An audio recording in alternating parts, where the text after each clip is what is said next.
Hey all, thanks so much for giving this episode a listen. Just a bit of forewarning, there will be massive spoilers for Life is Strange Season 1 and Before the Storm, so if you haven't played those games, I'd suggest you skip to one of the other times that I've listed here in this podcast, where we talk about other random stuff like comedy bands and memes. Thanks again, and enjoy the episode.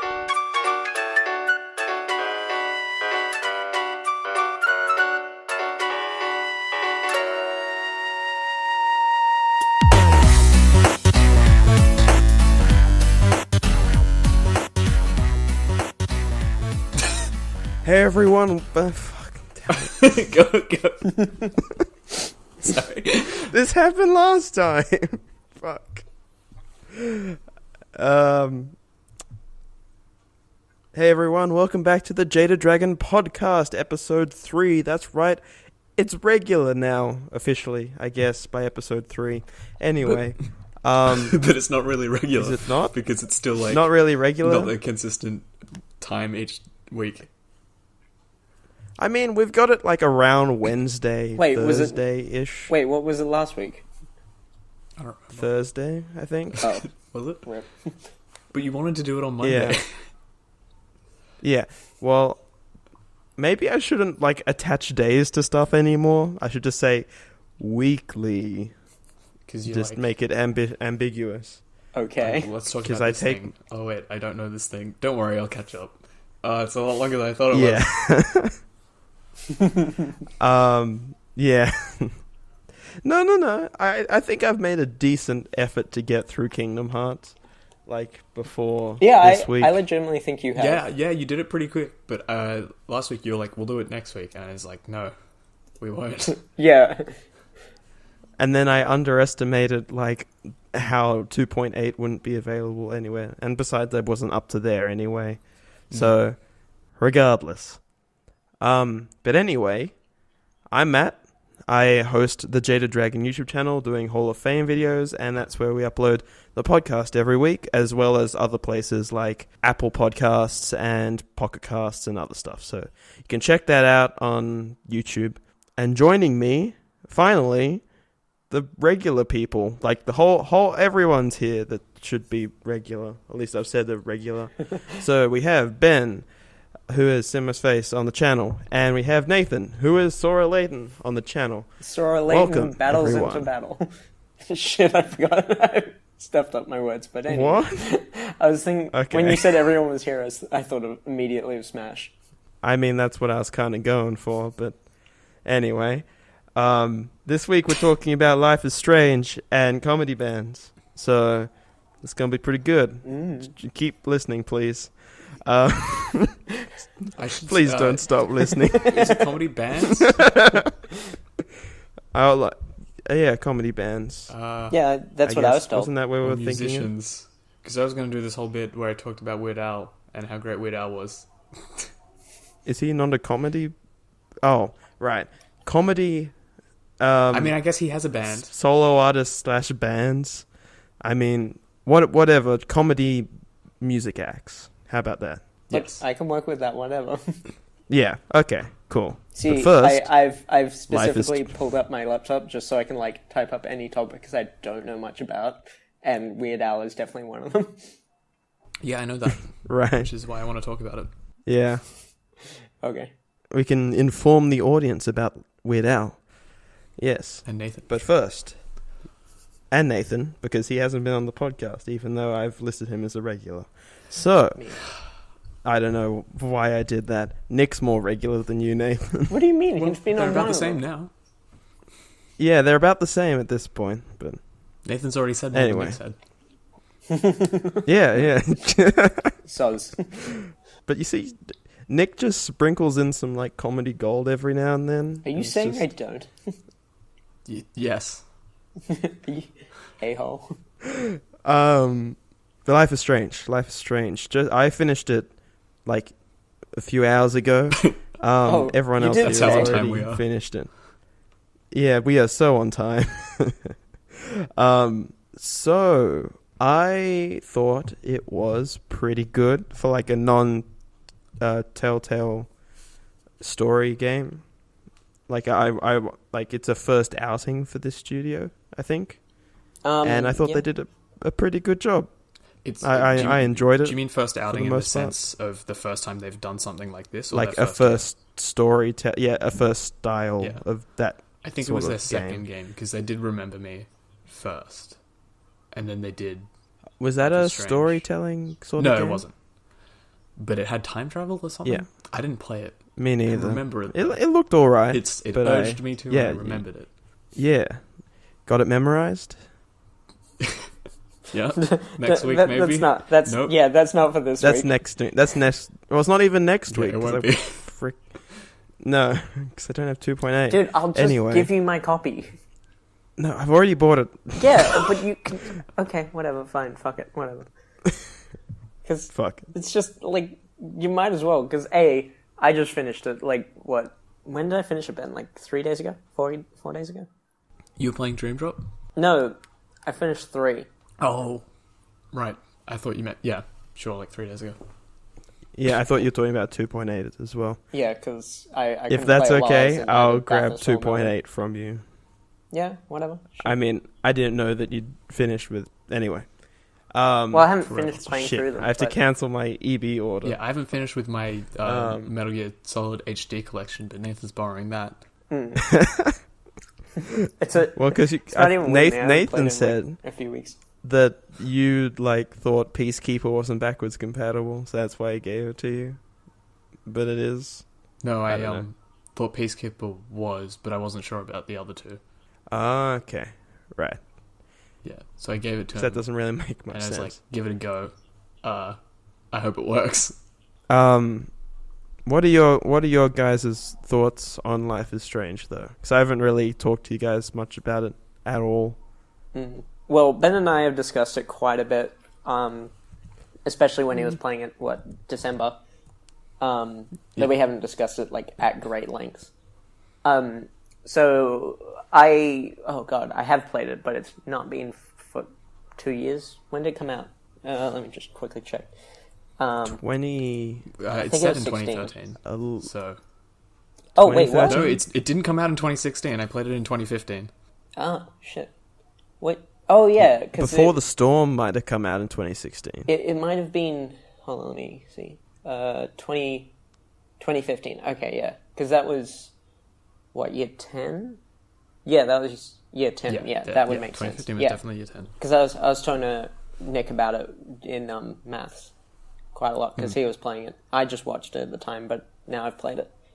I don't know. I think it has some strong points, and I think it has some very, very weak points. I liked it a lot of the time, but looking back, to discuss those. Well, yeah. Yes, please elaborate. I just started. Okay. So looking back on it, I think I like it less. I don't know. Maybe it was just a teenager thing where I liked it a lot at the time. As in I don't know, it was something I could connect to more. I think it... Yeah, teen angst and all that. Yeah, it had an interesting premise, but didn't do much with it for the first few episodes. And then when it did do something, it sort of was inconsequential to the premise of having choice. Remember the bit when you go into the Polaroids for the first time and Chloe tells you to kill her because she's in the wheelchair? Kill me. Yeah. And what kind of a decision is that? It doesn't make a difference and then, anyway. Ugh. Yeah, you can just go back to the present timeline and nothing happens. Just so you know, Nathan, just to off make that, you feel bad. This is a spoiler cast. We should probably have something at the beginning. So I am putting something at the beginning. Yeah, okay, good. Yeah. So yeah, you can, because you were kind of talking a little vaguely, so I wasn't sure if you knew that you could talk about whatever you wanted. Yeah, I wasn't sure how specific we were getting. No, super specific. This is full on discussion mode, dude. Let's go for it. Okay, so I think so I've also gotten a few other I've seen other people play it, and I think the decision to kill Chloe was actually one of the strong points for a lot of people, which I find interesting that you guys both didn't really care for it. I just massively incorrect. I didn't want... Wait, sorry, you both just sort of talked over each other and then cut out? I was just saying you're wrong. Oh. Trying to dictate my opinion. Oh, well, I just thought you said that it was just inconsequential. No. Oh, I'm sorry. I didn't say something like that, maybe. I don't remember what I said when I first played the game. Maybe. It was a difficult time, okay? Okay. Right. I have to say, playing it, like, I cared more for the people that would die from the storm than for Chloe, so... Oh, so you clearly I just killed Chloe. What did I pick? Yeah, I picked Save the Town. I know that Ash picked Save Chloe, but I knew that she didn't really like any of the characters except Chloe. I really want to talk to Ash about this, honestly. Yeah. It's such an interesting perspective. Ash and Chloe... Well, either Ash wants to be Chloe, or they're just very similar. I don't know. Because... Yeah. It's just like, fuck you. I picked Save the Town as well, but I seriously regret it. Even though it's like... It's the choice that is clearly the happy ending, even if, there is no happy ending. It's the good ending in inverted commas. Saving the town, because, the destruction of an entire town is pretty... Well, it's definitely macabre. the proper ending. Have you seen what happens if you choose the other one? No. I can't look it up. That's cheating. I feel like with this game specifically, you okay. The point is of this decision, specifically this decision, as opposed to the others, is to live with the consequences. Because you can't rewind it. Well, no, as in, but you just haven't seen it at all, and you don't know what happens. Okay, are you in the same boat, Other than the fact Matt? that there's now a sequel comic series that I've I read the haven't preview for seen anything that is based on that ending. Oh yeah, one thing before we get into that final decision, so at the very beginning of the game, it starts with, like in episode 1, it starts with Max, like seeing the storm and like getting caught up in the storm, and then she wakes up in class, right? Yeah. Mm-hmm. So if the storm was already going to happen, like is that what that's suggesting, or is it like no, it's that'll happen if you stop Chloe from dying? I think I'm pretty sure the indication there is that Max was given warning that her meddling would, like, it's obviously way too vague for her to have taken anything from it, but the indication is Max has been given warning that meddling or abusing power will lead to destruction, so she shouldn't do it. But then, of course, you have to do it anyway, because that's how the game is. You can't make the decision not to do it. Yeah. And so... I mean, that's getting to, like, Dishonored levels of, like, he has all these really cool powers, but you can't use any of them if you want the good ending. Far out. Wouldn't it be really interesting if you could have played that game, but deciding not to use them at all? Like, you just didn't save Chloe in the first place, and just how that would have worked. Because you don't actually get to see how that timeline plays out. Because it just jumps ahead. No, it's just... Because when she time travels back, it does a time skip back to the... like a week ahead when she was when she at did the time funeral. skip. Yeah. So she doesn't... I feel like she needed the time travel stuff to stop David from getting bashed in by Jefferson? Miss Jefferson, yeah. And like a few other events which she needed the time travel to sort out. But do you mean needed as in when she was in that situation, if she didn't use it, then there would have been dire consequences? Like something happened...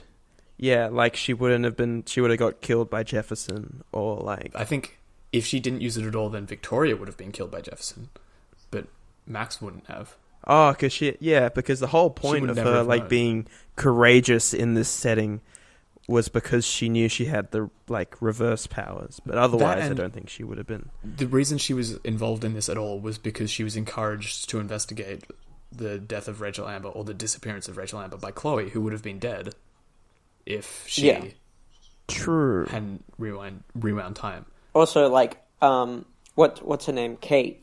She would have, like, would she have still died? Because did you guys save Kate, or did you let her die? I managed to save Kate. Did you, Matt? Oh, sorry, Ben. Okay, yeah. I did not. You fucked up? No, I didn't. The game fucked up. Oh, sorry. Why? Because there was one bit where it's like, the thing that you needed to do in order for her to not kill herself was remove her number written in the bathroom, the girl's bathroom in the dorm, as though that as though everyone in the dorm didn't already have her number or something. Like, that was the thing that pushed her over the edge. It's just, that's the reason why I stopped playing the game for 4 years, because that pissed me off so much, that such a significant thing that I was really focusing on Kate while I was playing through the first 3 episodes, because that obviously seemed like something that needed to be focused on. But then they disregarded the fact that I had paid so much attention because I missed one thing that I didn't notice. I must have like looked away for a second when they showed it on screen or something. And yeah, because they're sort of obvious about it. They're like, oh, what's her name? Victoria's like a bitch, and it's like, oh yeah, fuck you. Now everybody gets a number, and they would, but there's a whole part of the scene showing her writing it on the mirror for like a few seconds. Yeah, I think that's when you enter the bathroom, and I looked away.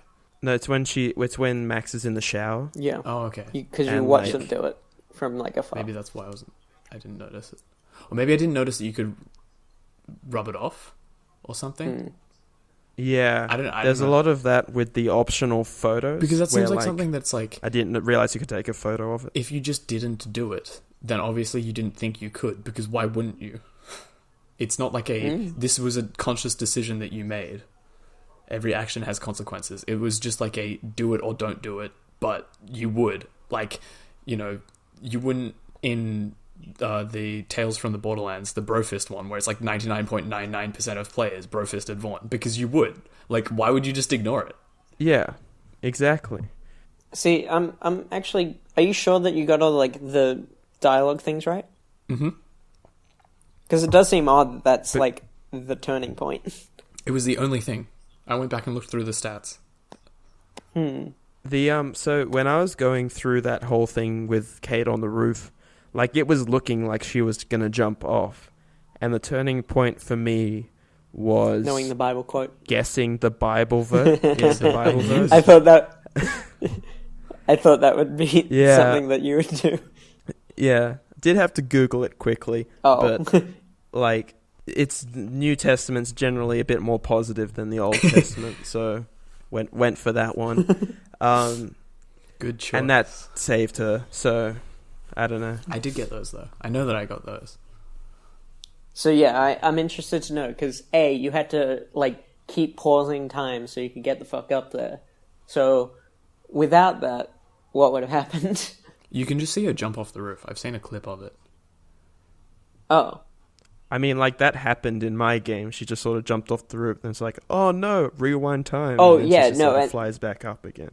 Yeah, she flies back up, and then, like, your powers sort of break. That's the first time it breaks or something. Which I don't know if they really explain why. It's just... And it doesn't really happen again. It just makes her more fearful of using her power. I think it does, like, a few other times. Because she knows it can break. Yeah, there's a couple of, like, oh, it's not quite work. I mean, obviously, there's the obvious ones, like when Jefferson has drugged her, which I guess that makes sense that it would happen then. I think what I took from it was that it, like, the powers were technically, like... Have you guys seen the Butterfly Effect, the movie with Ashton Kutcher? Ashton Kutcher? No. Yeah, I think... Hasn't everyone? No, I haven't seen the movie. Oh. But I know what it's about, the Butterfly Effect. But yeah, I've seen Until Dawn being played. Essentially... I mean, if that's equivalent. Essentially, when instead of looking into photographs and going into that time period, he does it with, like, journal entries.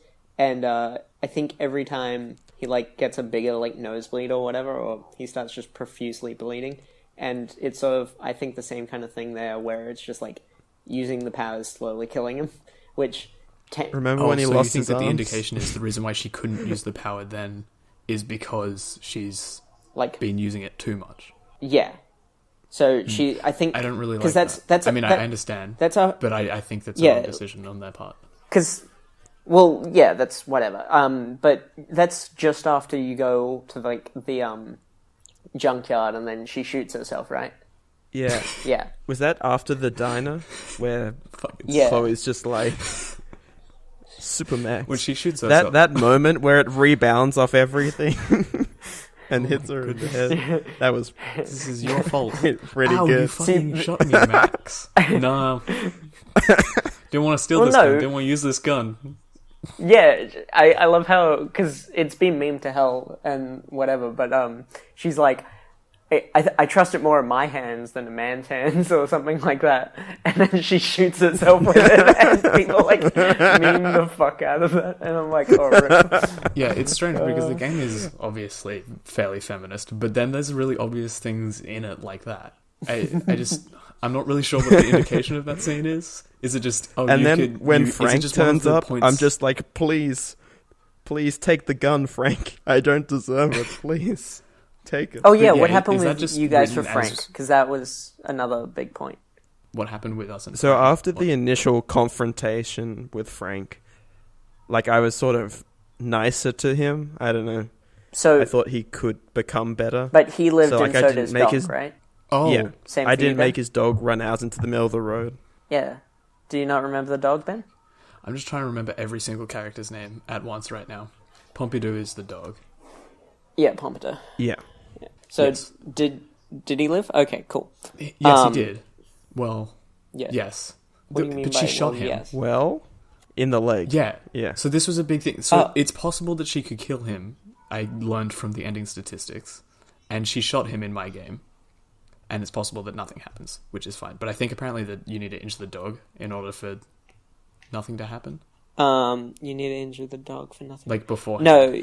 Or maybe if you get the right dialogue tree and leave the door open, that can like lead him to not get shot. But it's actually something where your previous decisions actually affect, because like depending on whether you fuck with them throughout the game, and you'll see what your choice makes in the final thing, because both of you got the same ending. So when he's at the funeral, I think he's either there with his dog or not, which is a weird decision since if Chloe's dead, you wouldn't have killed his dog. Yeah, it doesn't affect anything. But yeah, I mean, there's a lot that doesn't make sense about the funeral scene in terms of like Warren and Kate are there. Why? Did they know Chloe? No? I mean, they went to school. Kate wasn't involved in the final thing. Yeah, but they weren't there at that time. I mean, Warren was kind of involved with the final bit. Warren was at school with Chloe. I think might have known that. I don't know, but it was kind of a weird scene, and Frank was sort of hiding in the bushes. There's some things in Before the Storm. Are you okay if I say some stuff about it, Matt? Yeah, that's fine. Okay. So, just talking about that scene where Chloe shoots Frank, it always seemed really strange to me after playing Before the Storm, which... Okay, Frank saves Chloe's life, like, on 3 different occasions in that game. Oh, yeah. And she's still just absolutely willing to shoot him and possibly kill him, which could be super detrimental to how a lot of people view her character, but you also have to consider that Before the Storm really isn't that great a game, and a lot of people wouldn't... It doesn't affect the way a lot of people think, because a lot of the characters are written differently. There's a lot of story which is really weird or that aren't hit that should be, like Frank and Rachel completely ignored. They have one scene together. Is that not a big element? No, it's not. Are you joking? That should be the most important part of it, I'd think, because it's a very important part of it should be the season 1 story. Yeah, it should be the dynamic between Rachel, Frank, and Chloe. That would, if I had to write a prequel, that's what I would focus on. There's a lot of really strange things that if you I don't know. If you consider Before the Storm to actually be canon, it affects a whole lot. If you don't, then you can, just completely disregard it, and you don't have to think about who Rachel is as a person and Chloe's state of mind throughout the entirety of season 1. Just because her relationship with Rachel is so central to both plots, but actually seeing that play out is really interesting because it's completely different to what I expected, in that there's this idea that they're totally dedicated to each other throughout all of Before the Storm, but you know that, Rachel has an affair basically with Frank, and Chloe doesn't even know about it. An affair? Yeah, well, they're supposed to be in a relationship. Were Chloe and Rachel an item? Like, it's made it incredibly clear. I think it's one of those things where you can sort of influence it yourself. Infer it from the dialogue? like... okay. In Before the Storm? In Before the Storm, yeah. Okay. Which is weird in terms of, like, going into... one where it's like already a set story. Yeah, it's just like, there's a lot of weird things. Like it gives you the option to give the nickname to David, calling him Step Douche, which is a terrible name, by the way. It's one of the worst pieces of writing, but that's fine. Yeah, and she keeps just sort of going down this path of just step. Yeah, like fucker, but she says whatever, Step Douche, and that's like the main one, and you can kind of name it like that. It gives you 3 different options in Before the Storm. It's like, well, she says Step Douche. It's like, that's what the nickname is. Why do I have the option? I know what she's gonna say. And then it's a significant moment at the end when Chloe's just like stepfather, because she's finally got over that dumb name. So the entirety of the first 3 episodes are kind of like this coming of age story that focuses on Max and Chloe simultaneously.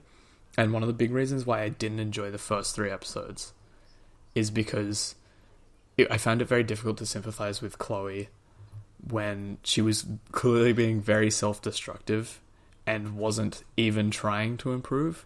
And it didn't even seem like the point of the story was that they wanted her to. Which is kind of why I really like the last 2 episodes, and they put a lot of the first 3 in perspective.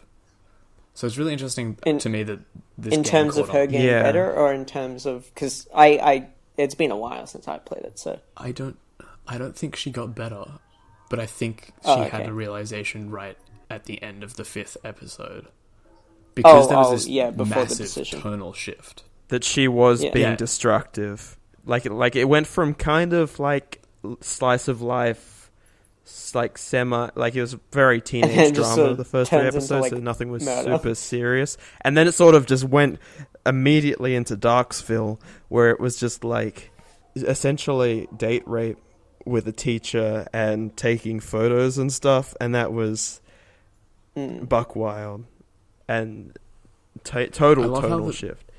But I agree with like the change in Chloe in the last couple episodes, because I think as Max discovers stuff, I think Chloe also discovers stuff and puts her life in context. Like for her, as like she realizes stuff about herself that she's been doing, and it helps the like player also understand that. Yeah, I think that there's a very deep. So like, sorry, that was very convoluted. I think I understand. I kind of had a thought while you were saying that kind of might explain it. I don't know, might further describe the sort of thing that you were saying, in that Chloe had been very focused on her relationship with Rachel Amber, and that had just fucked up. Like, there's a scene in Before the Storm that comes out of nowhere in the last episode where I don't even remember the character's name, but some guy who has been in exactly 2 scenes beforehand shows up and he's like, no, you're supposed to pay attention to me, Chloe. And Chloe's like, what the fuck?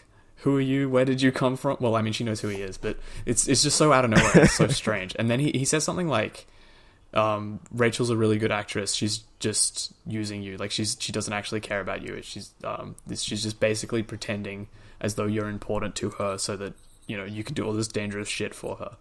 And it's weird because, like, obviously he's a crazy person in this scene, but it's also kind of, if you put it in the context of the first season, because, you know, what happens with Rachel and Frank, you know that something happens. Something weird is going on with Rachel at this time. I find it more difficult to sympathize with Rachel than Chloe, but maybe that's just because we know less about her. But the thing about that is, as soon as in episode 4, as soon as Chloe finds out like more and more about Rachel and how she truly is, she kind of, her attitude shifts entirely. She becomes like full-on self-destructive for a bit, but then she kind of, I think, assesses herself, which is like the Vortex party. As you go into the Vortex party, she's like, fuck, whatever happens, you know, I don't give a shit anymore. And then she kind of slows down, and then she just dies. And that was a super good bit in episode 5. Yeah.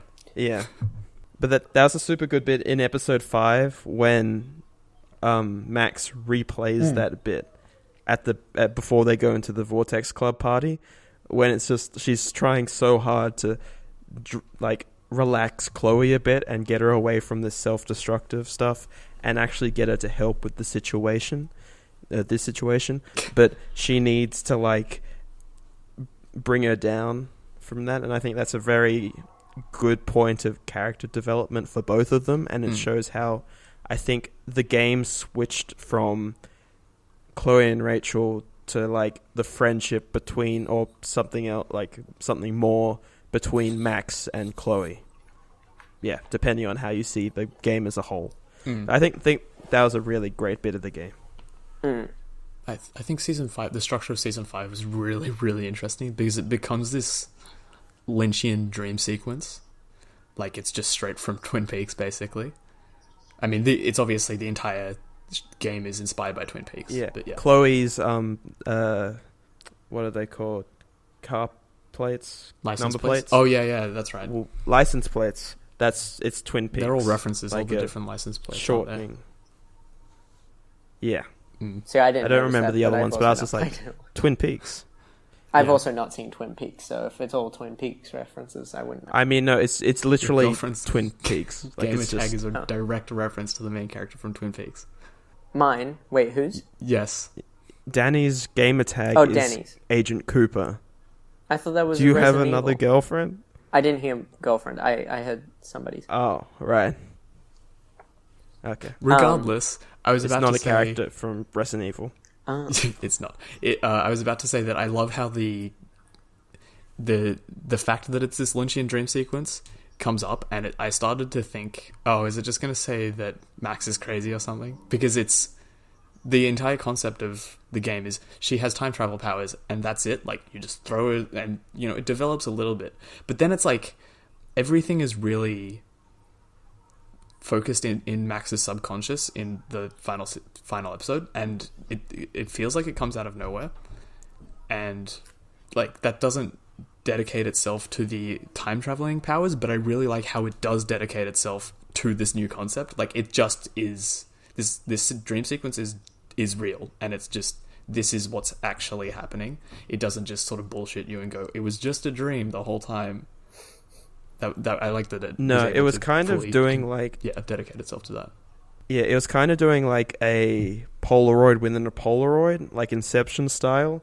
Like, you didn't quite know when you were out of the Polaroids until the final scene with Chloe and Max standing on the cliff. Yeah. I thought that was a really cool way of doing that. And it's cool. The rules they set up for the Polaroids were really cool. How, like, you only existed in that space for a certain scene or something. Though with the first time she did it, she sort of had a whole afternoon with Chloe. But regardless, like, you took snippets of time and, like... Oh, no, wait. That wasn't... No, sorry. That bit spent with Chloe, that was... Oh, yeah, that was actually... the consequences in the future, of fiddling with the Polaroid. Well, that was technically in the present, yeah. The thing that I find... Yeah, so that was the actual timeline. Yeah. And I find strange about it is that it... I don't know how the series approaches timelines and stuff like that, but the time that you use it with the photo, the butterfly photo from when Jefferson has you tied up, and you go back in time and everything's good, but oh no, the storm is still happening, so something's not good, and then you get taken back into Jefferson's room, and it's like, the issue here is that he burned the photo album, so you no longer have those photos, so you couldn't be there. But I don't understand, because you'd already gone back and travelled forwards, so he couldn't have burned those photos because he's not there doing that. You'd already you'd changed them. time, so he couldn't do that.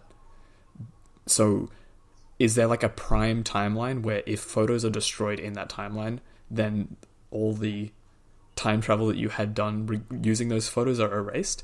And if so, why is the prime timeline the one with Jefferson, when you'd think the prime timeline would be the one where she didn't do anything at all? Yeah. Yeah. If that makes any sense. No, I understand what you mean. It's just, I think you're essentially going a bit too deep into something that I don't think was thought out well enough by I don't think it matters. I don't think it matters at all. I'm just saying that there are contradictions in terms of the time travel stuff, so it's a little bit like Donnie Darko in that it doesn't actually make sense. And I mean, the big problem with Donnie Darko is that it actually really thinks that it does, but it doesn't. Like, there are contradictions in how the time travel and stuff in that works. But I think in Life is Strange, it doesn't necessarily. It's just it uses whatever device it can to try and tell this half coming of age story, half like moralistic. I don't really know the best way to describe the other part of it. It's a really complicated story. Kind of like it's like the episode of Doctor Who, Waters on Mars, where he saves someone from dying, like, and then she shoots herself. And then she shoots herself. It's kind of like actions have consequences. That sort of moral story. Yeah, I guess. Well, I mean that's sort of what every like, even though it's time travel kind of thing. Well, also just Telltale game sort of tries to put in, even though it's not Telltale. The point of this one, as opposed to Telltale games, is that it's more like you have your decisions matter. However, they don't. You have the opportunity, because the decisions that you're forced to make are all wrong. It's not like there is no right decision because we're gonna like pull some bullshit on you where there's always something wrong that happens. It's kind of like the fact that you have abused the powers of your power over nature is inherently wrong. So everything that you do in the game, because you will always use your time travel powers, is wrong. So inherently everything you do in the game is wrong, regardless of whether they pull out some bullshit, you know? Yeah. Well, yeah. Yeah. But I mean, technically it was wrong for what would be justifiable reasons. So it was essentially to save what was her best friend. And so whether it's wrong, it's essentially just a matter of perspective, which, of course, it just isn't really looked upon fondly by, whatever, Mother Nature or whatever. Whoever gifted her these Life is Strange powers. They don't really, set up the romantic relationship between Max and Chloe very well. They're the only time it really sort of turns into something when Chloe's just like, kiss me, Max, and you get an option between kiss her or don't kiss her, and that's about as far as it goes. I wouldn't it seems say like that. At least that's how I interpreted it. But I would say that there was times, so the pool scene or whatever, that seemed very teen romance kind of thingy. Yeah, there's a movie with Kevin Bacon that had a similar scene. What was it called? I don't know whether it's the same scene as Kiss Me, but there's one where they're dancing in Chloe's room or whatever, and you have yes, the that is option the same to join one, her. because I think she just dances there by herself, and then she's like, "I dare you," but I felt uncomfortable with that scene in that she seems to be really forcing herself upon Max because she's desperate for something after her relationship with Rachel has obviously not reached a satisfactory conclusion. It just kind of conclusion ended, of any kind. It concluded, and she's not really. It she knows that it had, and so that's why that's why it felt really weird to. I didn't choose to kiss her. I know that a lot of people are like, oh, this lesbian relationship in a game is really progressive. It's yeah, it is, except that it feels like not a good time for it at all. Because you'd only been back for 3 days at that point. Yeah, and you fucking hated Chloe, so it wouldn't matter. It's just because it's progressive doesn't mean I have to like her. It's I didn't really hate Chloe. Well, yeah, no, maybe I did at the time. I don't really remember. This was a long time. You fucking hated Chloe. The amount of times you've ranted about her is ridiculous. Chloe. You mean letting David hit Chloe? I don't know if I did that. That's not what I mean. I mean, me personally, I feel bad for not liking her. Oh, did you say hate Chloe? Yeah. I thought you said no, Chloe. I didn't hit her. Wait, why do you feel bad about it? I feel bad about it because, and this might be a really long explanation. Are you willing to listen to a really long explanation about this? I'm legitimately... We will listen. This is interesting. Yeah. Okay, so I personally subscribe to Kantian ethics in a very sort of... It's also going to sound pretentious as well, but in a very simplistic sort of way, in that there's always a simple answer, the right decision to choose at any one time. I know what it is because I just have to basically take responsibility for my own actions, and the final decision of this game is essentially, do you go back in time and fix things by making sure that nothing you did to fuck things up in the first place happen, or do you just let things go on as they should be? And in the first place, it is inherently wrong to travel through time, abuse your powers, and manipulate people and the timeline in order to benefit yourself, because you're abusing a power that others don't have access to. And I mean, the game shows that, because the whole reason everything's wrong in the first place is because you're traveling through time. So from my perspective, the wrong decision... Did you like the bit... Yeah? Wait, go on. In 5... Wait, did you like the bit in episode 5 when they sort of... She's in the dream sequency kind of thing, walking through, like, corridors and stuff, and you have to, like, dodge people with flashlights? I don't really like the gameplay, but I liked that I thought bit. that was that interesting bit talking about abuse of power and stuff. Yeah. I thought that was pretty That's the most telling part of the story, because that's the main influence onto my thought process that I didn't think about while I was making the decision. Because obviously, the decision that I made in the end was to save the town. But in order to save the town, you had to travel through time to prevent you from making that decision in the first place. But that's just going that one step further, right? You're just pushing further into the shit that you've created, because the whole... I think the decision in the end, it was much more complex than I originally thought it was, and so I sat there, like, thinking about the ending of this game for a few days. And what you did in the final decision is basically either you've already done something wrong, you either live with the consequences of your actions, or you make another mistake. And in making another mistake, you travel back in time and let Chloe die, which, through my ethical perspective, I believe that means that it is my fault that Chloe is dead.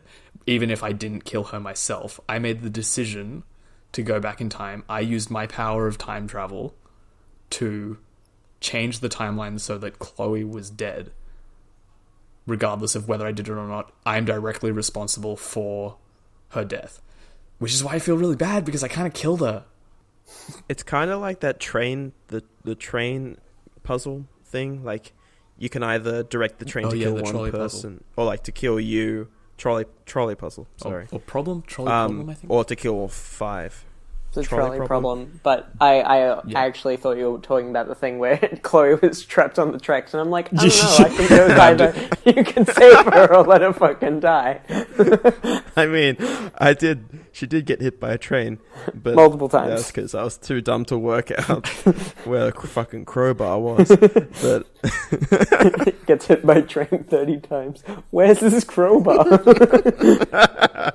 That really is. Max, I shot myself. The trolley problem, except there's no, like... That's actually kind of funny. You should let her get hit by it. That is a trolley problem, because what I'm saying is, it's... The incorrect decision is traveling through time, and you need to use that power to... You can't do it fast enough without the power, right, in the game? So the morally correct thing to do in that circumstance is to let her get hit by a train.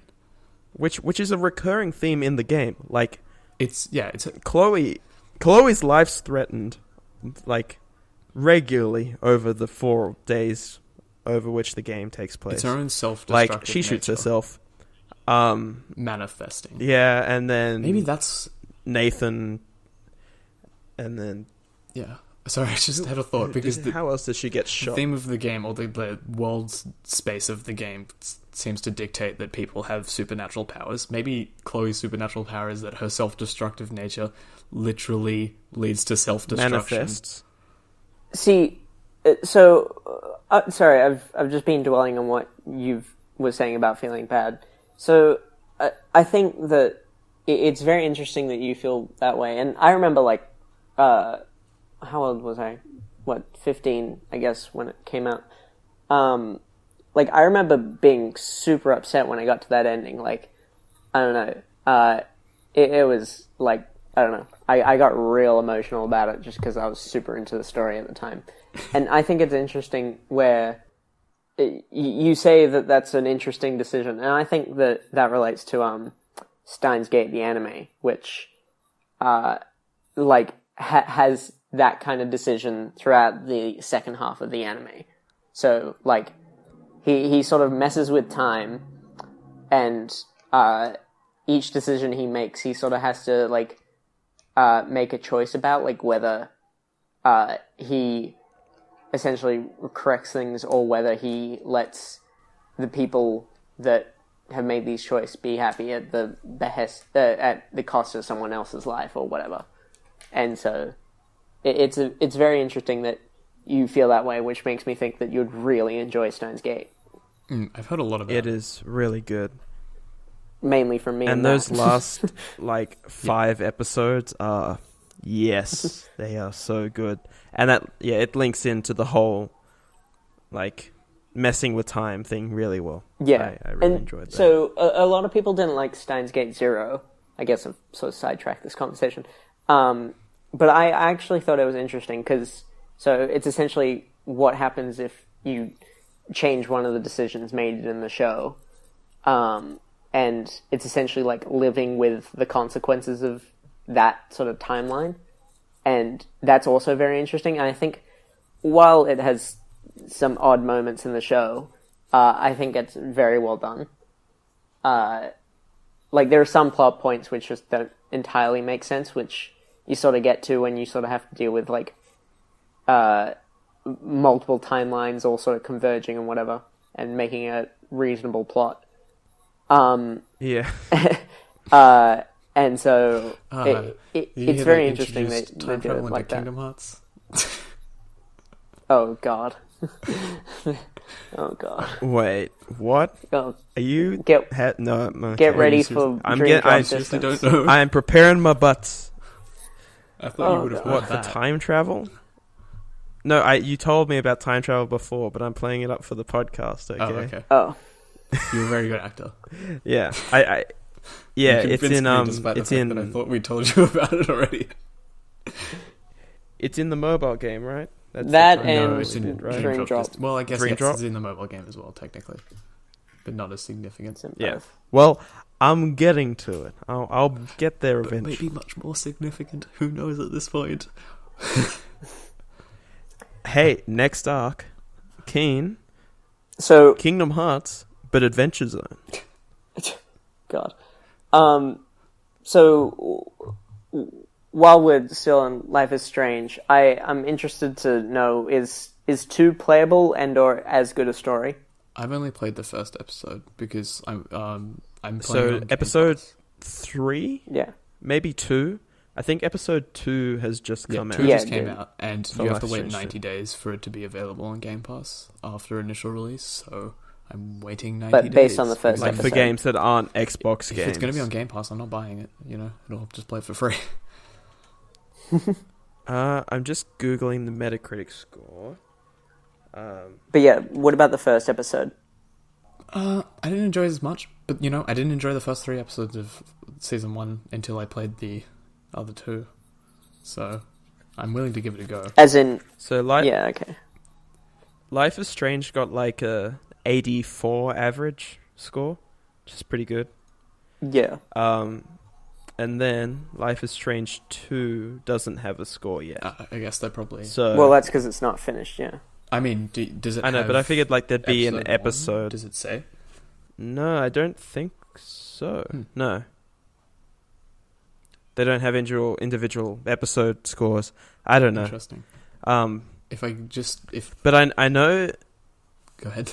The free to play one with the E3. Oh yeah, Captain Spirit. Captain Spirit. Captain Spirit, that was pretty favorably reviewed. So Didn't you if that hate was that? Essentially a tech demo for 2 must be pretty good. I'm not sure story wise, but mechanic wise. Oh yeah, the new engine is very good. I think the animations and stuff are much smoother. Have they upped the graphics? Yeah, a bit. Because there's a bit where Max was talking and then her mouth was just shut the whole time. Yeah, I had that in the what's the room in called? The 5th episode. Oh, I think I had it in the dark room. The dark room, yeah, I had that there, and also the subtitles messed up. And when I was talking to Warren, Yeah, it happened a couple times. But yeah, they still can't animate dogs. They tried to do it again. The dog looks so weird in one. Really strangely textured. It looked like someone had just painted over a mod, like a die-cast model. I'd recommend you guys go take a look at Critical's video for Life is Strange. He essentially mods it so like all the models and whatever are done to extremes. So it's like he essentially turns it into like cubism. So it's like just a bunch of shapes that make up the people. And you know the bit at the start of the first episode after you originally use I've seen this video. The power is like, welcome to reality. And it's just these like walking cylinders like moving around the corridor. I mean that makes sense for an arty college. Yeah. But still. And then he does like a big head one. Oh yeah. But there are still jocks. Yeah, and then Chloe talks about how much she loves science. And like one of the two teachers that you know is a science teacher. So I always found it confusing because they look high school age, and I don't know. But they're 18. Yeah, I think I mean, it's high school. Max is 18. Is it not? No, I thought it was college, because like they went tertiary education. That's why Chloe was there 2 years ago. I mean, it's not high school when she was 15.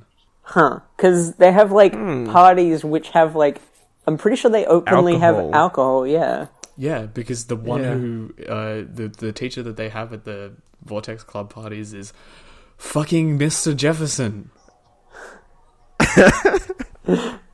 Well, I don't mean they're fucking Mr. Jefferson. He's fucking the students. Yeah. Well. Yeah. Yeah, but then there's also just other stuff like... And the winner is Victoria. Yeah, it just doesn't seem like Max has to ever go to classes as well, which seems more like uni. And I'm like, okay, what the fuck? It's a weekend. It's kind of like Riverdale, but it was 5 where days. they never actually go to class. Oh, God. Because, like, you go to classes, as in not your own. You go help Warren in his, like, chemistry class or whatever the fuck. Chemistry. You greet the teacher on the way in, and then he's doing, like, a test sort of I guess thing. Jefferson's and too busy. you go up and ask something. her for the answer. Yeah, Jefferson's too busy looking at a bunch of photos. Like, you go up and say, so, if you were going to do this experiment... What would you do, teacher? No, I'm definitely not going to tell my friend. I think she gives you a different answer, and then you go... Sorry, no, you give the wrong answer. If you had to choose between these two, and it's like, no, it's neither of those, it's actually this third option. Yeah, and then you go back in time. You go back in time, and then you abuse your powers, and then Chloe dies, and it's all your fault. Oh yeah, I was going to go back to something... Which was it wouldn't have been my fault if I just don't do anything in the first place. Sorry, you can go back now. Sorry. So with like things carrying over from being in the Polaroid world, like a whole mechanic of the game is that you can hold on to stuff that you've gotten from you take something in the present, Chloe. then you go back Chloe. in time. Chloe, you still got the object. Just take it. You still got the object. Theory. Now that the storm has passed, would it still happen again in another week if I use my time travel powers again? Did I lose my time travel powers after everything? We don't know. She doesn't use read them the sequel comic. ever.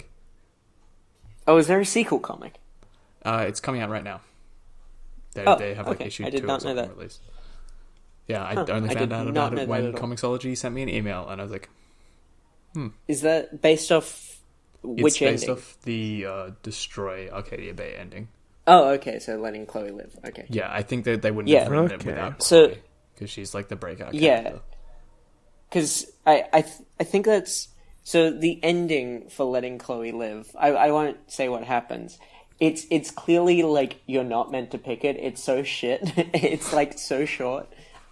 And it has, like, no emotional weight. Like, you like, it doesn't even, like, you know how there's an entire funeral for, like, Chloe? It's like, they just sort of and there's fuck like off music from playing, the like the whole indie song plays. There's music. Well, that happens in the but they the just funeral. sort of fuck off from the town. They just don't really care that everyone they know is dead. That's true. Even my dad. Step douche. My step-dad. David Douche. is a national treasure. Remember when he kicked that table? That was my favorite moment in the game. It's just like, David kicked the table. It's like, oh no, he got it's shot. like the most dramatic moment in the game as well, or one of them, because, you know, you're about to be murdered by someone, by like a rapist, and then David comes in to save you, and you're like, the table, and it's the funniest thing, he just dies, and it shouldn't be funny, nothing about that situation is funny, but he just like gives this pathetic kick to a table. Oh my god. Who wrote that joke? Was it even supposed to be a joke? I don't know. It probably wasn't, but it was so good. God. But, okay, can we talk about David for a second? I thought we already were. I mean... just shuts mouth up. Now I will never talk about David again. Yeah, now you'll never hear my opinions about David. I thought he was, like, I don't know. The fourth episode turned me around on David. Like, did you guys think the same thing? Yeah, but that he was the kind of idea. Like a bad character. Is that the idea? Yeah, so I don't know. they essentially... There were definitely... I thought So they there were definitely build it up routes from you could Chloe's go perspective down. and then Yeah, go the because- other way, where it's because like, it's from he's not Chloe's just a dick. perspective. You're right, because it's from Chloe's perspective. I felt as though the whole time she's just demonizing him. Like, maybe he's bad. The fact that he hits her is very strong against him, obviously. But Yeah. And the cameras aren't great. you get a very good sense of his character. I think they did express his character very well. Yeah, and then the thing with Kate, like that's more of a misunderstanding than anything. Yeah. Like Yeah, It's just because 'cause he he's thought shit- she he's like a was shit stealing, PI. right? He doesn't know how to investigate Yeah. things. But, I mean, he finds you. He finds Max. So... Yeah, he just wrote everything down and just didn't go any further with it. He just sort of like, this was good. I've written down my coordinates. That's fine. Got these coordinates. I'll just keep them right here. No one will ever be able to get these unless you have time travel powers or some kind. I don't know. I mean, or something ridiculous. That's not a thing, right? And like his whole like, it's all based around like, a major part of the mystery is based around him fixing the car so he can move it out the way, so Max can get to the locker. wait, what? David's What's not very this? smart. So there's a car in the garage that's blocking a locker with like evidence in it Oh, that you don't know about till the end, and it's only as he moves his car, as he's fixed it, that you find that evidence. So if he hadn't moved his car, you'd be none the wiser as to like a major piece of evidence in the game. well, I mean that's like half the game, really. It's like, oh, cool, Yeah. I can teleport through doors due to time travel. And no one reacts to you teleporting. So you're like standing right I in think front this of game, people. this No, I always imagine it, except for the door teleport, where it's just like, you know, a few seconds before you just randomly break into a sprint, and get to that spot, and then just continue You walking. just look like Quicksilver. Yeah. Oh, God. Just new, and then just stop, and then it's like, okay, carry on. I think this game isn't a time travel game. It's actually a game where the main character can blink. Blinks So it's the just like time sweeper? blinking between location. Yeah, blinks the time sweep. Actually, that's a time travel But game. it's just like she essentially just teleports. It's not really time travel, except she has like decision-making abilities in between. Decision-making That abilities. wouldn't make... No other video game character has the decision-making ability. Life is so strange, Maxine. You were able to make decisions. I guess it's like the coming-of-age story, No, but because like- you have to make decisions when Plus, you're an adult. that, based on what you're saying, she made the decision to, like, lift Kate's dead body off the floor. No, but like... And make whatever. David, It's like, fine. unkick the table.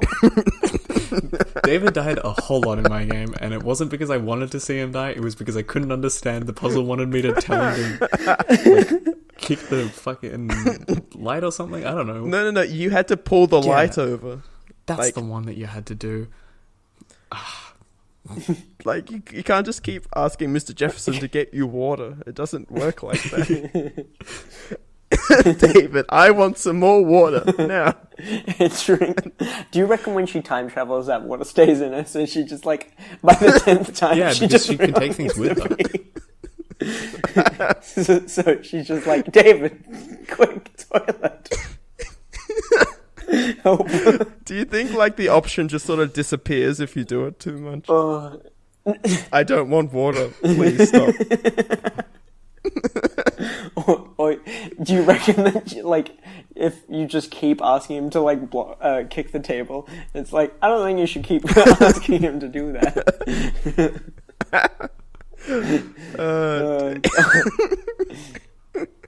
God, I remember the hardest part in that game was fucking finding the bottles in the junkyard. For whatever reason, there was like always one. That took me so long. So dumb. No, it was the one in their clubhouse. I didn't realize there was like... Oh, no. It was one in the party area. Oh. Because Chloe kept saying... Oh, no, Max saying, hey, I think they throw parties around here. Oh, I yeah. bet there's one there. Yeah, and I'm like under where all the junk. is that? Yeah, it took a while. That's That's exactly the one I was thinking about. It just took fucking forever. Yeah. I remember having trouble with it the first time, and then when Ash was playing it, I could remember all 4 positions, and she got like 3 of them. I just had to tell her where one was when she started like being like, where the fuck is it? And then I couldn't remember where the last one was, and we were walking around for like a solid 20 minutes, and I'm like, where the fuck is this beer bottle? And so we kept like trading off, being like, we'll check different areas. We checked the entire place like 5 times. We were like, where the fuck is this beer bottle? Can we not just get something else that's breakable? Just anything. Yeah, there's also the bit in episode 5. Yeah. Look, Chloe, there's also the bit in episode 5. Just live with it. Also the bit in episode 5 when there was like, you could collect bottles as well, and she's like, is this some sort of twisted karma shit? Oh yeah. No, also, I'm not getting all the bottles. Because you have time traveling powers, if you just go back and don't collect those bottles, is that the correct way to do it by your ethos? Because by collecting those bottles, she shoots herself. And you have the power to not do that. Wait, you're saying go back in time to do that? No, don't do that. So ungrab the bottle so she won't shoot herself. I don't understand what you're saying. So once she shoots herself, by getting the bottle, no, herself. That's what I'm saying. Yeah, you should. There's many times where you should have just let her die, and it wouldn't have been your fault. Well, I mean, actually, technically, it would have all been your fault after the first time that you did it. Even though I guess she did it accidentally. I mean, like, So Nathan killed Chloe. That was natural. Maybe. But then Max accidentally time travels. Life is Strange power, which is possession of a gun. A gun. Yeah. Because it comes up in episode 4, and he's just like, I'll get you, Max, with my gun. And then Warren comes out and punches him in the face. Thank God. Warren is great. I liked Warren. A lot of people hate Warren because they think he's a nice guy TM. But, I mean, I don't really have a problem with him just, like, being chill. Like, he didn't force himself. Did either of you guys kiss him? He wasn't that fucking weird guy from... yeah, I kissed Before him. the Storm. I did not. No. You know, he didn't get angry or anything, so... Yeah. I don't really understand the people thinking that he's a... What did you do, Nathan? I don't remember what I did, but I know Ash didn't. Didn't think so. But yeah, I mean, I'm pretty sure they were going down the fuck Chloe path, so it's like, whatever. Cool. The doomed path. Yeah. Well, depends on which path you take at the end. I guess that's all you can do at the end. Yeah. It's like either her or nobody, or everybody else. The harem ending. Chloe.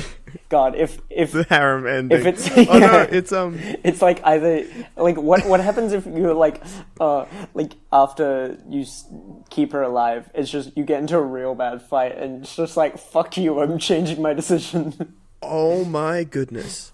Life is Strange is a prequel to Mirai Nikki. Max, you betray me.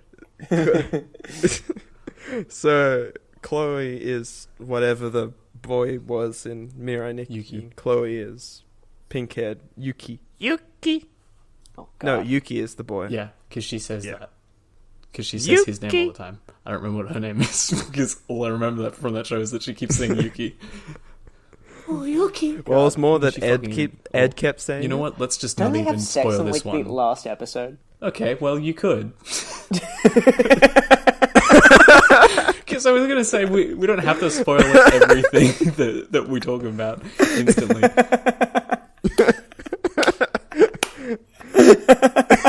I also don't think that's true, so it's okay. It may just be in the manga. Do I have to change the beginning bit now? What? Spoiler cast for Life is Strange and Mirai. You can. I mean, I could say you could censor it, but I'm fairly certain Nathan's actually wrong. So there's, Yeah.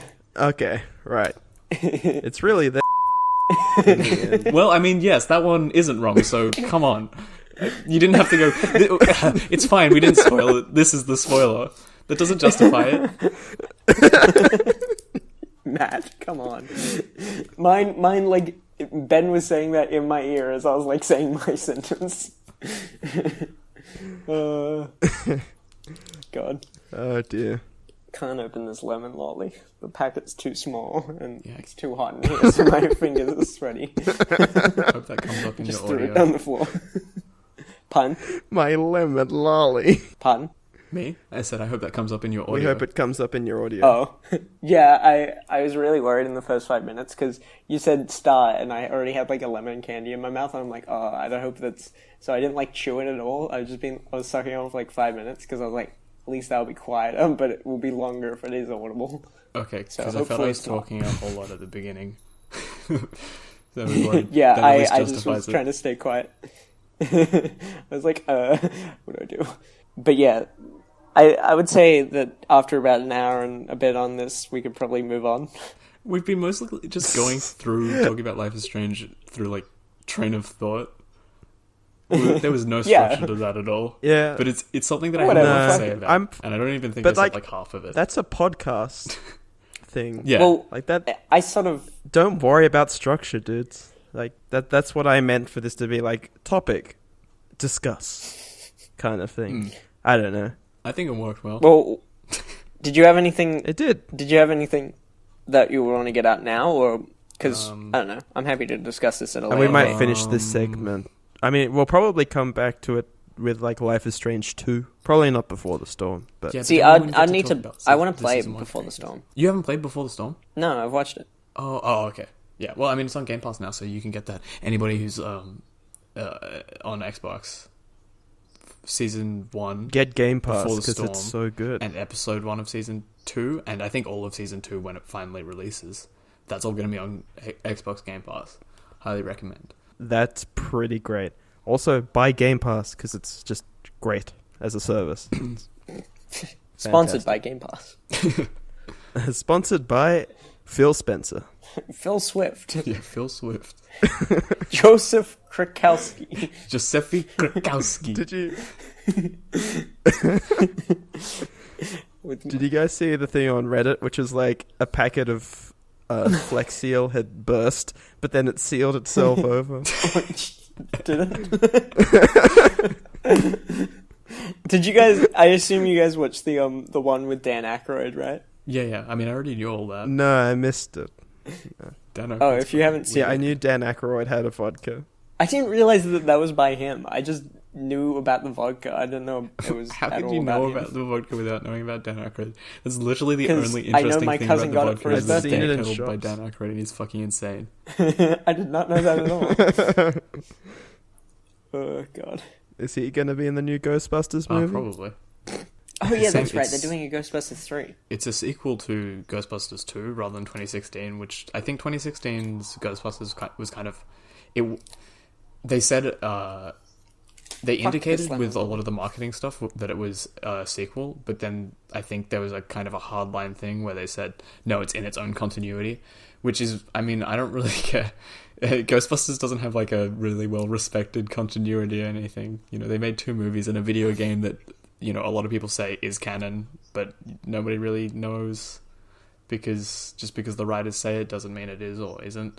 So, like, does it matter if it's in continuity? I guess it kind of does now because they're making another one. So yeah, but I think it's not canon to 2016. I guess being in continuity. You must play the mobile. Ghostbusters is as complicated as Kingdom Hearts. It just sort of bridges into that, just like, oh, the next arc of Kingdom Hearts is Ghostbusters. Got it. Gotcha. I got it. See, the box. Firstly, I need to still see first 2 Ghostbusters, and then I probably won't watch the remake. But you might enjoy it. I know. Yeah, Ash I don't know. Wait, what? Sorry. I said Ash enjoyed it. Oh yeah, I've heard that. Yeah. We've talked about it before because I'm a Ghostbusters fan. I've heard it's kind of decide, but I don't really like the new one. I think it's just got a different sense of humor than the other ones, which doesn't really appeal to me. It's not like it's a necessarily terrible movie, but I feel like it depends on how you want to view the movie, because inherently it's a comedy, you know, because they're all comedies, but I just don't think that it is a strong comedy. I think that it has some really impressive special effects and stuff. Aim for the bushes. Yeah. Is it like other Paul Feig? Is it Paul Feig? Yeah, I think he's the guy who directed it, Paul Feig. I don't really know what else he did. Is it like his other movies? Because he did like the sort of Bridesmaids and like the stuff with the main 4 women in it, like those sort of movies. Melissa McCarthy. So I'm curious. Yeah, I'm curious to see if like it's similar jokes to those sort of movies. I'm not sure. I don't know. I haven't seen. I also haven't seen.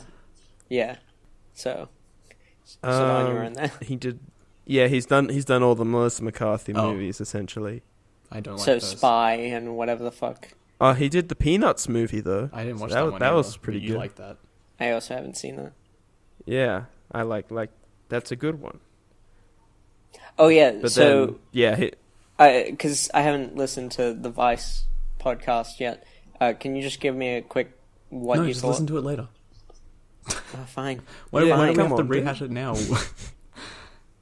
For people who also didn't listen last week, I don't know. Go back and listen to the last episode. Then they should watch. They should listen to it as well.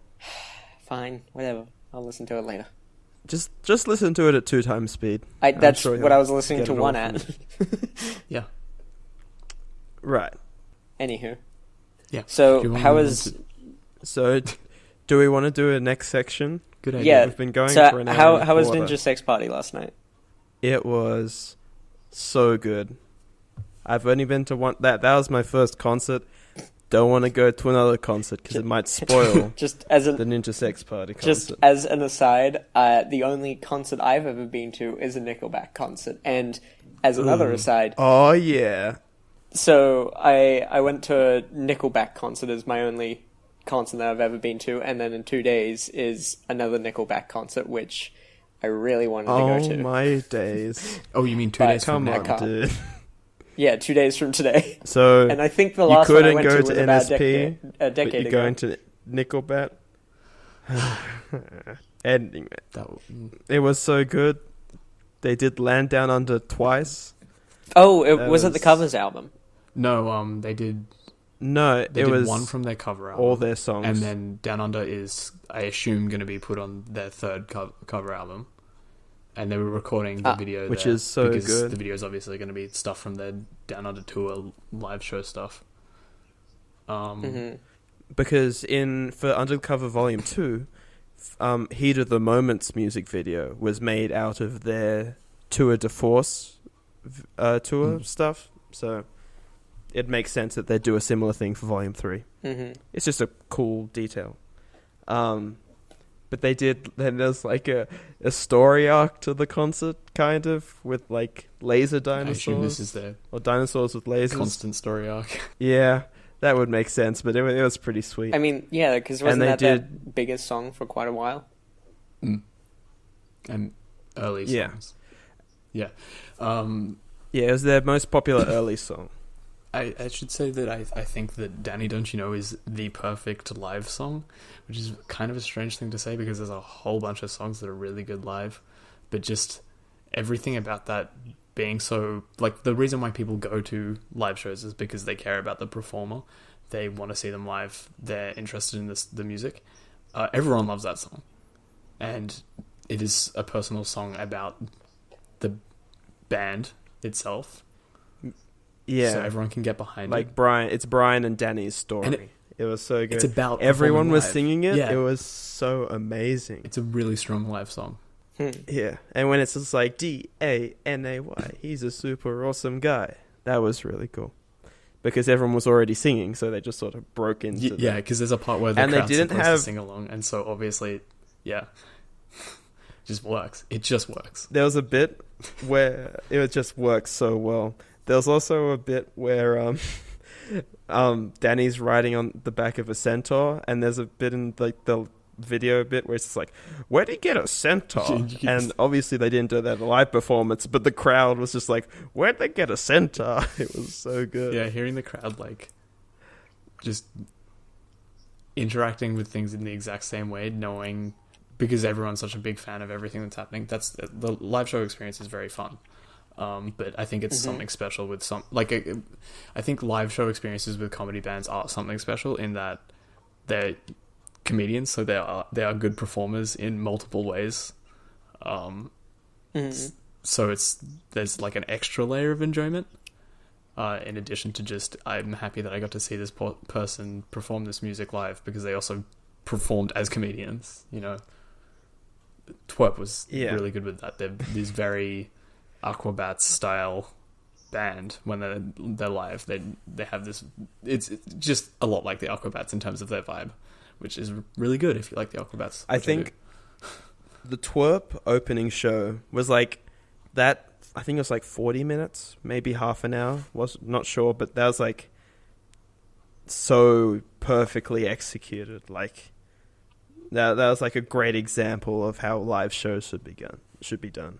So I thought that was really well done.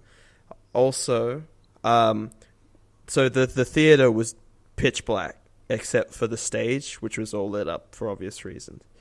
I didn't notice. There was one point where just everyone was like turning their torches on, like their phone torches on, and then the whole room lit up because everyone started doing like the wave thing, and it was amazing. It was one of the best bits of the night, and like they were bobbing to the beat of the music. It was such a like an emotional and just overall amazing experience to be in this atmosphere.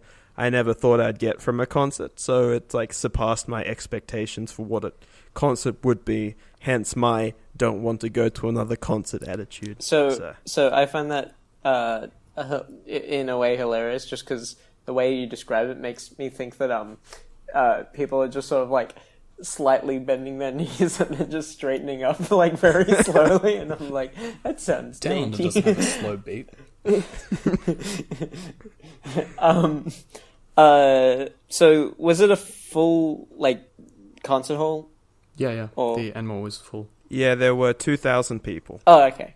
If Gotcha. I had one gripe with the entire show, it would be that before they came on, they played some preview music, just like, obviously while people were coming in and stuff, they were just playing music, and everyone started singing along to the Mario theme when that came on, and everyone was like getting into it, and I was really annoyed. They don't know it. I was really annoyed because the song before was Uncontrollable Urge by Devo, and no one reacted to that. I was like, this is like the greatest song of all time. And then everyone's like, ooh, Mario.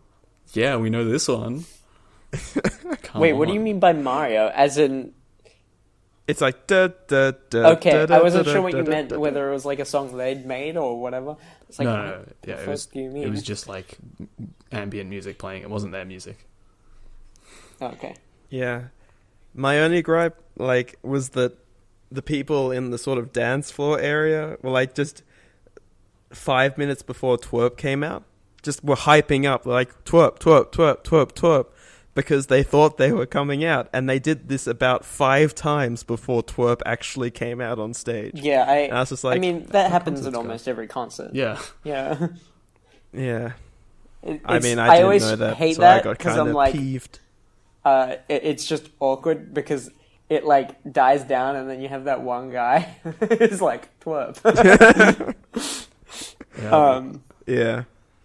But yeah, that's pretty usual for a concert. Okay. So in addition to the concert, Weird Al. I can talk about Weird Al. Yeah, talk about Weird Al for a bit. So natural. Weird Al Yankovic is one of the greatest artists of all time, and that is a fact that I can back up with statistics. Libtards get fucked. That's a joke. That was a joke. Weird Al would not like me saying talking that. Talking about Life is Strange earlier. He's very family friendly. He seems like such a great guy. Just gonna be honest. So I think the one thing that I really want to say to you, Nathan, to start off with, to convince you that Weird Al is a very good artist, is that he just won his 5th Grammy. So that's significant. Wowee. He's also one of only 4 artists. He does parody albums. Yes, he does parody albums. So he has 5 Grammys.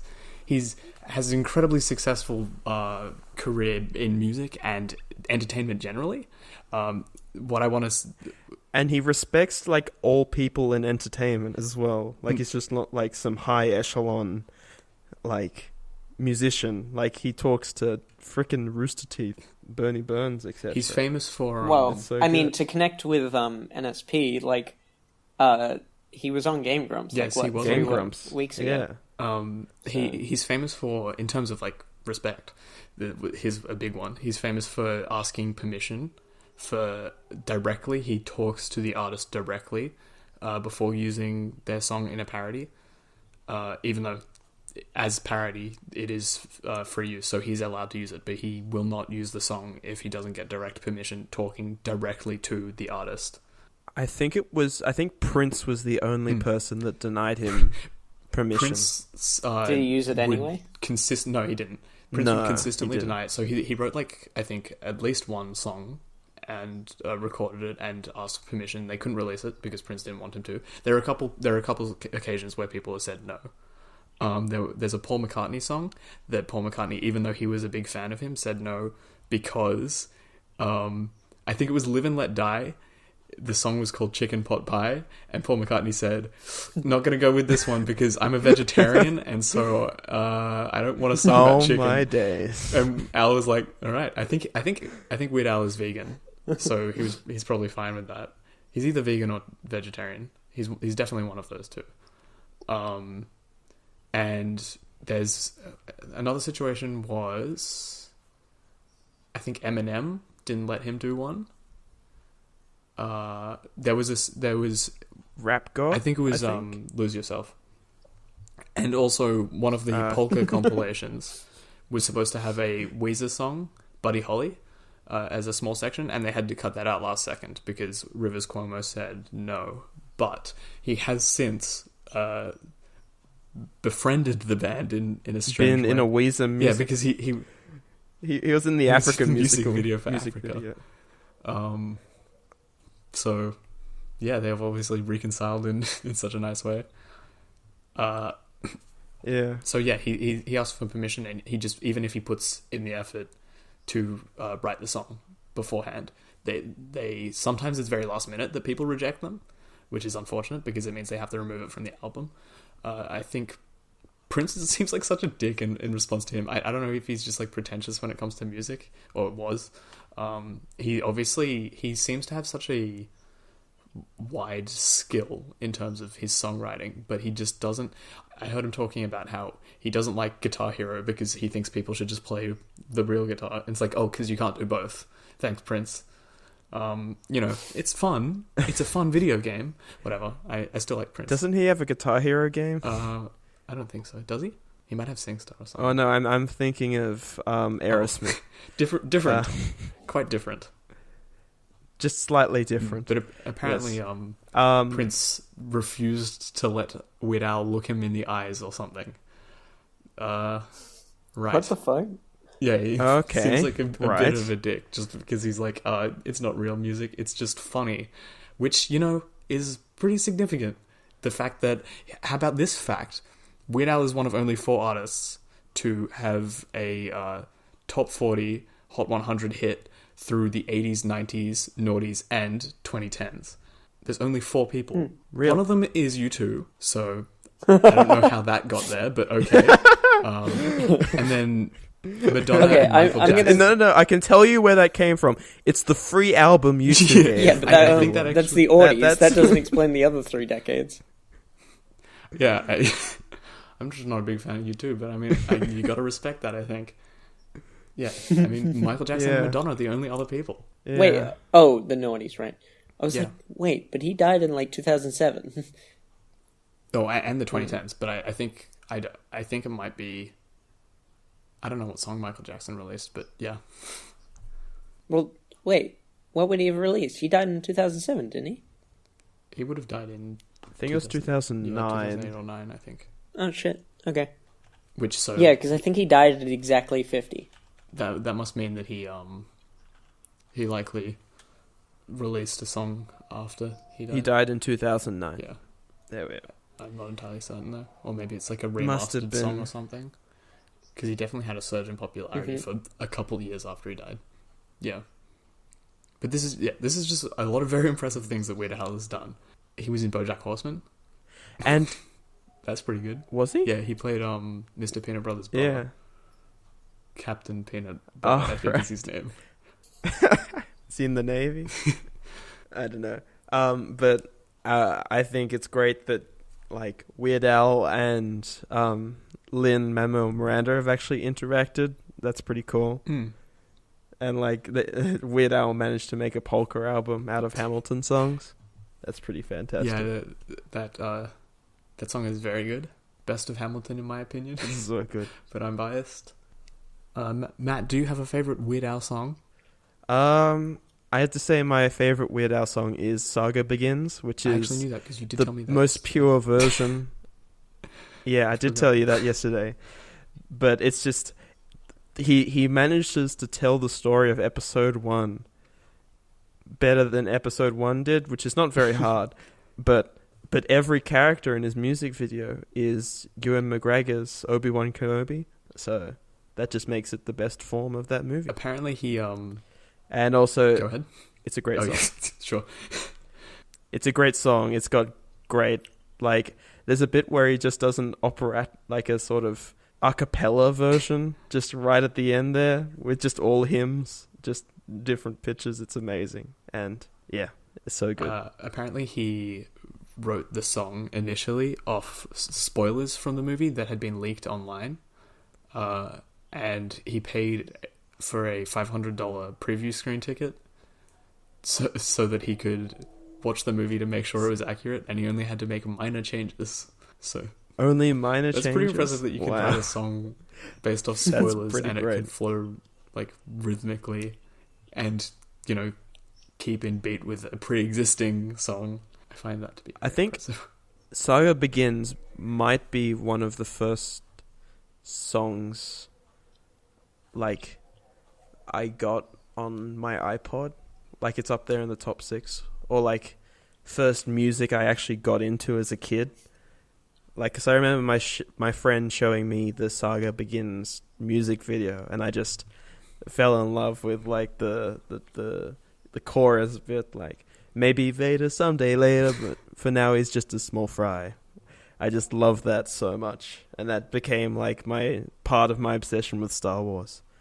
So that's a pretty big impact. He also has another song about Star Wars called Yoda, which is a parody of Lola. That's a good one as well. That sounds pretty great. Yeah, that's Empire Strikes Back. Yeah, I think I might have played that in Have you not heard Yoda?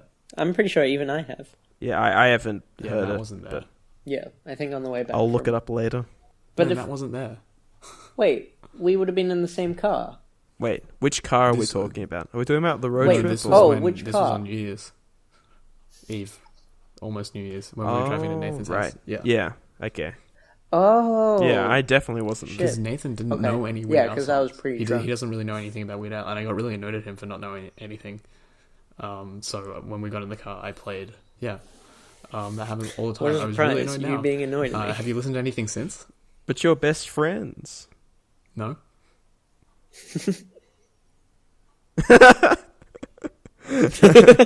Neither of us say Have anything. you listened to any Weird Al, Nathan? Talks to me on almost a daily basis. I haven't in my own time, but I've heard a bit. Period. I'm resigning my post. My favourite Weird Al song is Jackson Park Express. It was on the Mandatory Fun album, his most recently released album. It's kind of strange that after such a long period of his career that my favourite song could be from his most recent album, but here it is. It has some really good, really well written lines. I think it's just he does a lot of these songs where the main draw of it is the bizarro sort of gonzo style of the lyrics. Stuck in a drive-through? Yes, Stuck in the Drive-Through, being about something really monotonous, and it's like, why are you even explaining this sort of thing? Everything You Know Is Wrong. They forgot the young is another one where it's just like the bizarre situation that he's describing. It's like as bizarre as he could describe, and the comedy is basically just... I mean, there's a lot more to the comedy than just being bizarre, but there's a lot to it in regards to just someone dreaming up this situation, and then the fact that it's in a fast-flowing song, you have to try and comprehend so much at once. Jackson Park Express is a lot like that, except that it has this premise of it's just two people looking at each other on the bus, and they have these very specific fantasies about each other that has some of the funniest lines, like the I want to ride dolphins with you under the moonlight until the staff at SeaWorld kick us out. It's one of my favorite lines in any song. Just because it's like this, it's in the middle of a verse, and it's just this one sentence that subverts your expectations, because it's like, it's this romantic thing about riding dolphins with someone, but then it's like they were doing it at SeaWorld. It's fucking so simple in such a long song. It's like a 10-minute long song, and it's just one sentence that is one of the funniest jokes I've ever heard. And that's just like one sentence in the entire song. There's so many of them like that. It's a very strong song. Anyway, Nathan, go back to your bullshit. Yeah. What's your favorite Weird Al song, Nathan? I don't really have one because I don't. Okay, moving on. How about? It's been like fucking a month and a half. What do you want me to do? Make a decision? A lot of times, just stop paying attention to the things that I just simply asked you to. I didn't have any time. I've been playing Kingdom. No, I have not had that much time. That I already fucking know the story too. I've been playing Kingdom Hearts for about 85 hours. Which I knew the story too. Shaggy Memes. I think we should end it on the next topic memes. Is Shaggy Memes. We neglected to mention this at the beginning, but it's because there's a whole long section that we just cut out because we didn't know what we were talking about. We kind of got diluted for a little bit there. I got angry at Nathan. I'm sorry, but it was perfectly legitimate for me to be angry at Nathan. I'm not actually very sorry. I'm just sorry that we wasted a whole lot of time. Anyway. What is your favorite Shaggy meme, Nathan? What? I haven't listened to more than 3 songs. What's your favorite Shaggy meme? I just remember the day that Shaggy walked on set and announced he had killed God.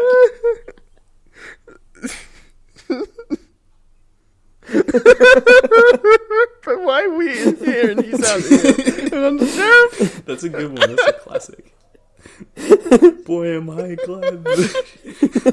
Yeah, watch that Canadian video, anyone who's... I'm desperately trying to keep this on track just so that this whole section stays in, by the way. Hey, Matt, have you seen... Yeah. I'm the sheriff. Matt, did you see the Did Ben send you the picture of where Shaggy punches? No, I haven't seen it. I haven't seen that one. Instead of the t-shirt cannon hitting. Oh no! Wait! I have seen that.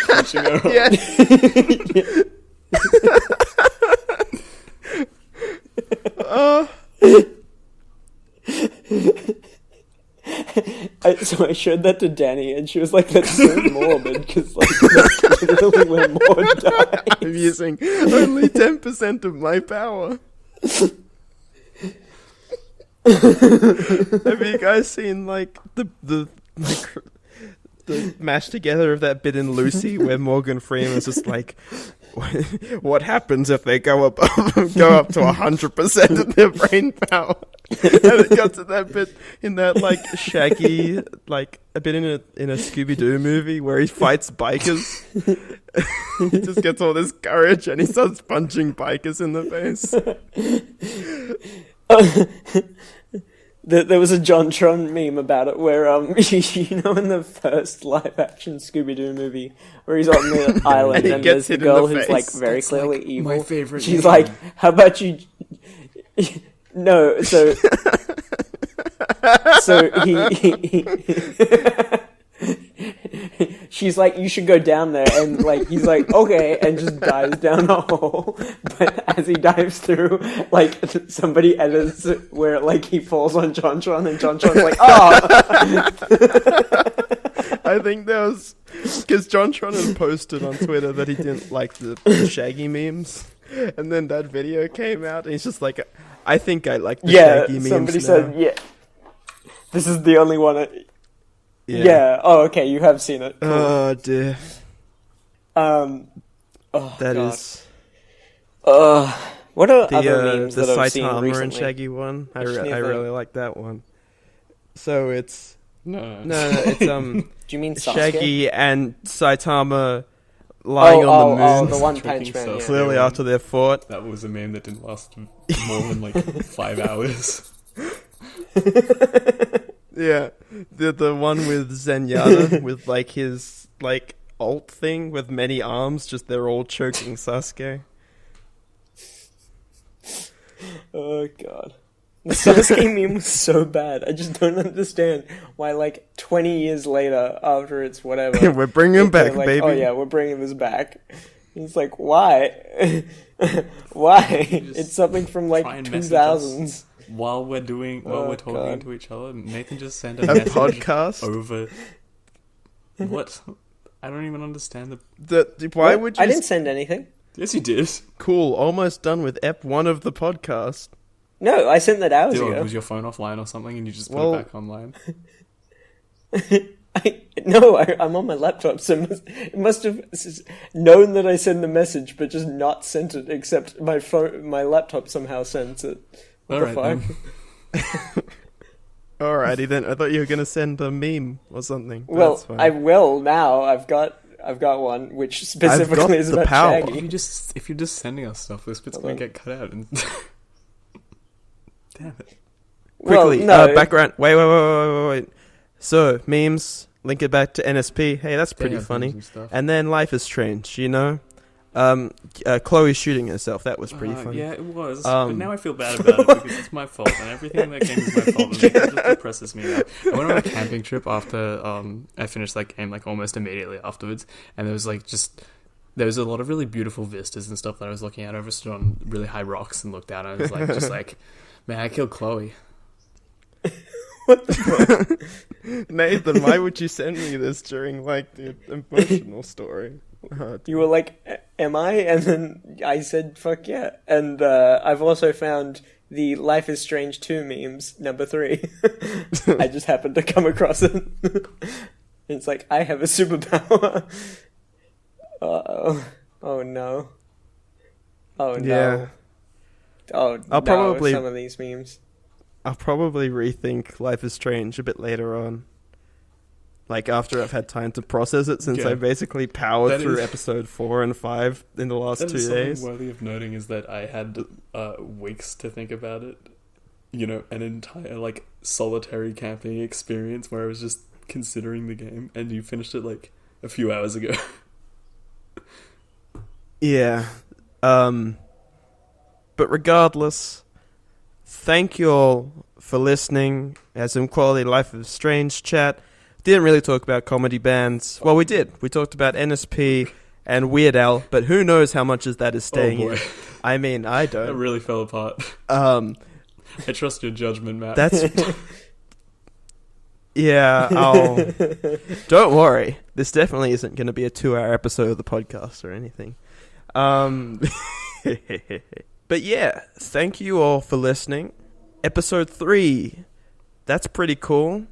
We're getting some great numbers for people listening to the podcast, and this has been super uplifting that you guys are super enthusiastic for this podcast. So thank you for watching. Share it with your mates. Check out my video. Check out the videos on the YouTube channel, JadedDragon. They're pretty good, Far Cry video if I don't say so myself. Yeah, there's a Far Cry video coming out. I don't know. I haven't exactly started putting that one together yet. But still, look forward to that. Podcast next week as well. Probably won't be on Kingdom Hearts. I don't know. Unless I can get to 2.8 off we Nathan. Just have to mention Kingdom Hearts if that's all G. Episode. Yeah, that's fine. We've done that so far. So we're on a good streak there. So yeah, thanks for listening. I'll see you all in the next Shaggy Meme. Into a Kingdom Hearts podcast. Spin-off. Got it memorized. Spin-off. Nathan and I just shout at each other about Kingdom Hearts.